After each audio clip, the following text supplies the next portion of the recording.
smarter than us. We don't know how to do it. We don't know how to program friendliness into computers. So that moment is the crucial. Let's go to Mike in Denver. Welcome to the show, Michael. Go ahead. Thank you, George, so much for taking my call. It's great to be with you. Thank you. James, thank you so much, James, as well, for making this film about suicide. It's something that isn't covered enough in this country, I think. So thank you for doing that, and also thank you for your book on AI. A quick comment and question. So, surrounding artificial intelligence, James, if robots, AI were able to develop emotional bonds with humans, project human-like qualities and have some form of consciousness, do you think that they would be subject to the same laws as humans, or do you think that there would be kind of a separate basis of law for robots? That's an excellent question, Like Mike. Isaac Asimov, right? Yeah, the 4 laws of robotics. It's a great question, and I think it would be, because, we kind of base our laws and our thoughts about ourselves on, the capacity to suffer. And, we're the highest of the animals, and we have great planning abilities, but do we suffer? I think once you realize, if we survive the intelligence exposure, if we survive the big leap from the computers we have today with very narrow intelligence to computers that have general intelligence and think like we do, we're going to have to consider those feelings.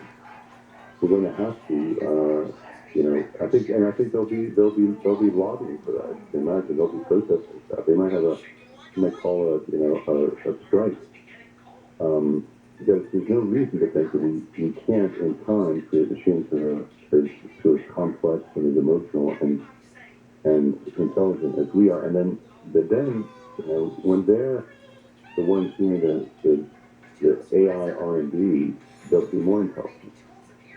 So that's a great question. I think initially they may have the separate laws, but then it'll be like slavery. And they'll lobby and they'll get parity, they'll get equality. James, 54 years ago, 2001, A Space Odyssey came out in 1968. And talking about artificial intelligence, remember HAL the computer? Yeah, HAL 9000. He was great. One of the pleasures of my career was I got to interview Arthur C. Clarke. And we talked about HAL the homicidal robot. How did he come up with that idea? Well, he was a genius, and I think he just, there was a big debate back then about whether intelligence had to be embodied. Does intelligence have to have a body or not? And the East Coast people said, yeah, it has to come in a body form, like a robot. And they had Shaky the robot, which is still a really funny robot that came out of MIT. On the West Coast, they thought, no, you don't need a body. You can be like the HAL 9000. You can just be a computer. And that debate still goes on. There's no paradigm for teaching computers about the world. So how do you teach a robot about, or how do you teach a computer about things like sunshine and grass and a breeze without a body, without perception? He came up with a HAL 9000. He said to me, and I've repeated this ever since. He said, "We humans fear the future not because we're the fastest or the strongest creatures, but because we're the most intelligent. And when we share the planet with something more intelligent than we are, it will fear the future." And so that led him to create the HAL 9000. There was a warning. Did he ever talk about why he came up with that year, 2001, back in 1968? No, I don't think he did. I think it seemed like it seemed far enough into the future. I got a hypothesis about that, but I think it seemed far enough into the future that he could hypothesize about the future. But I think that's when he thought that we would create machines that were as smart as humans. I think from the 60s, we thought 2001 was a reasonable amount of time. What an ominous year that turned out to be. I wonder if he saw that too. Yeah, remember we thought all the computers were going to shut down? Remember the... 2000. Yeah, the 2000 crisis. Y2K. Yeah. And then 2001, of course, that was when there was a terrible year. That was when 9/11 happened. Exactly. Let's go back to the calls. Let's go to Pat in St. Louis. First time caller. Hello, Pat. Welcome. Thank you, and thanks for being there, gentlemen. Thank you. My question for Mr. Barrett is, it's obvious that he thinks that AIs can become sentient. That's my sense from listening. So I'm wondering how close he thinks we are to that time, and do we have a plan? How will we know if they're sentient? Are we planning for that possibility? And I'll take my question off the air. That's a great question. You know, the sort of predicting the future is that you're always wrong. I'll tell you what some of the experts say. Ray Kurzweil is a great inventor, and he's now one of the chief engineers at Google. He won the Thomas Edison Award. The genius. Yeah, he won the Thomas Edison Award. He's the one who invented the machines that meets the blind. He was one of the first people to do character recognition. He's one of the pioneers of natural language processing, which allows programs like LAMDA. He says by 2029 we'll have machines there. We'll have machines as smart as humans at the price of a computer. So he tracks the price of computers, and he tracks how fast processes are developing. And he says by 2029 we'll have, and here's a big number. We'll have machines that make 800,000 trillion calculations per second. And that's what he estimates the brain does. And so it will be, he says that it will be an online service where you can dial up and get access to a brain or a string of brains, or you can buy a computer that's as smart as you think. So I think it's probably somewhere in that range. And that maybe I would put it maybe 5 to 10 years out, but some people put it 100 years out. Some people think we'll achieve human level intelligence in a machine by the end of this century. What would he be like 500 years from now, Jim? Well, if we're still here, Yeah, that's a big question. That's a big if. 99% of all species have gone extinct, and there's nothing really all that special about us. And we're the species most likely to make ourselves extinct. I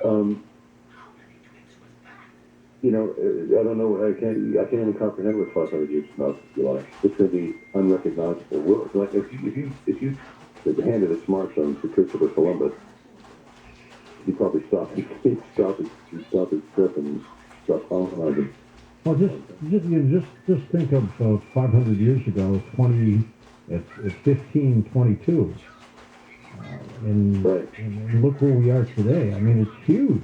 Can you imagine standing in a courtyard of a train and watching a jet fly over? Or landing on the moon? Or landing on Earth. The idea that someone could land on the moon. Or just something simple like a car. A horseless carriage with rockets everywhere, submarines.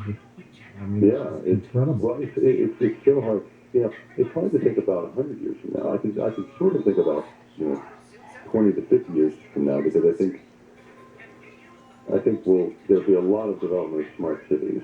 I think there'll be a lot of development of interconnected power sources and interconnected machines. Well, just in 30 years, look what's happened when we've gone from pagers to cell phones to smartphones. I mean, look how fast that's gone. Yeah, I know people, but the last time I communicated with them was by letter in the mail. What's that? I don't know. It's something I remember vaguely. But I remember putting a stamp on a letter and mailing it to someone, and I haven't, there's some people I haven't talked to since there was no internet. One of the greatest tools right now, the greatest tools ever. We're going to take a quick break here, James. Email. We'll be back. Always on your phone? Then you'll be happy to know the Coast website is now optimized for mobile users. Just point your iPhone or Android browser to coasttocoastam.com and enjoy.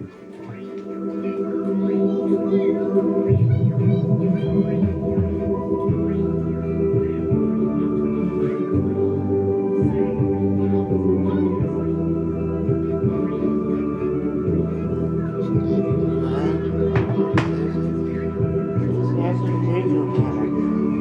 I'm sorry, I can't do that.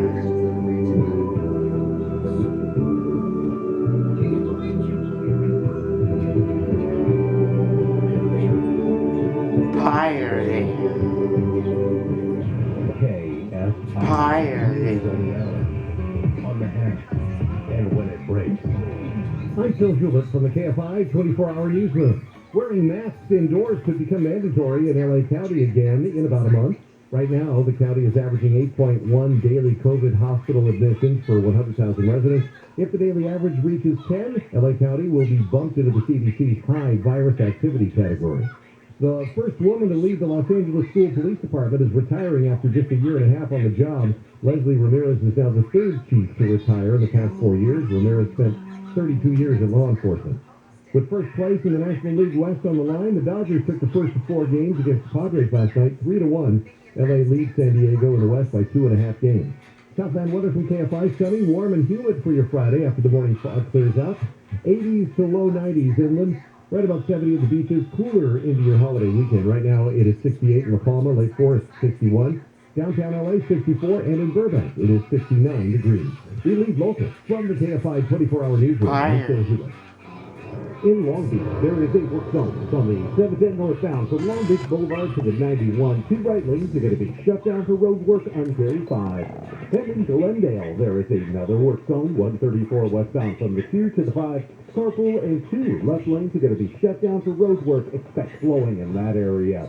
Into Mescal Valley, this is on the 15 southbound at Temescal Canyon Road. We have a crash that has all lanes blocked right now. KFI and the Sky helps get you there faster. I'm Brian Van. Each week on the Martha Stewart podcast, the